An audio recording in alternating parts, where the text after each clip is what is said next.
சுகருக்கு உதவும் வெந்தயம். முளைக்கட்டி சாப்பிட்டா சுகர் குறையும்.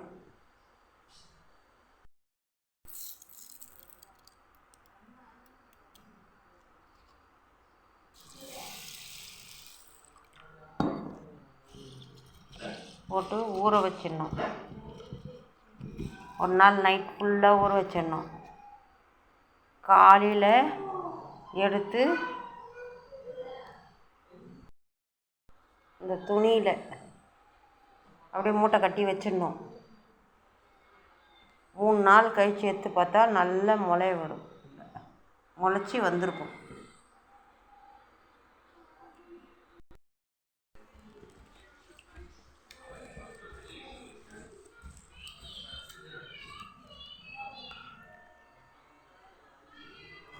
இப்போ நம்ம இதை எடுத்து அதில் ஒரு நைட்டு ஊற வச்சது எடுத்து அதில் வைப்போம். இந்த துணியில் போட்டு மூட்டை கட்டி வச்சிடுவோம்.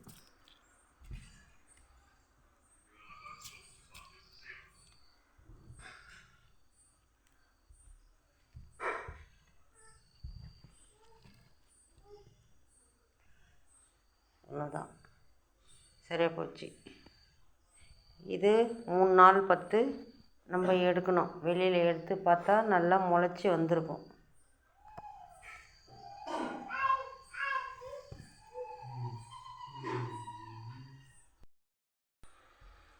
எடுத்து பார்ப்போம் எப்படி வந்திருக்குன்னு சொல்லிட்டு.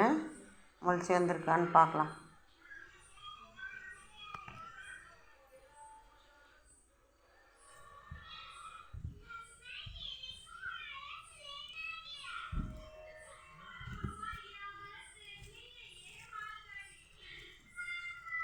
அதான் இதில் ஒரு ஸ்பூனு, காலையில் ஒரு ஸ்பூனு, நைட்டில் ஒரு ஸ்பூனு, சாப்பிட்றதுக்கு முன்னாடி ஒரு ஸ்பூன் எடுத்து சாப்பிட்டுக்கலாம். நீங்கள் அதிகமாக கூட ஊற வச்சு எடுத்து சாப்பிடுங்க. சுகர் கண்டிப்பாக குறையும்.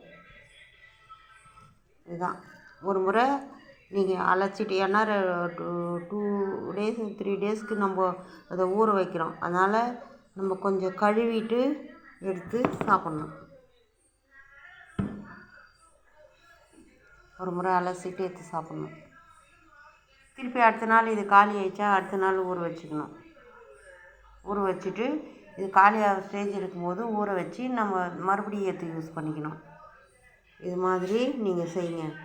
சுகர் கண்டிப்பாக குறையும். சுகருக்கு ஏற்ற மருந்து இதுதான்.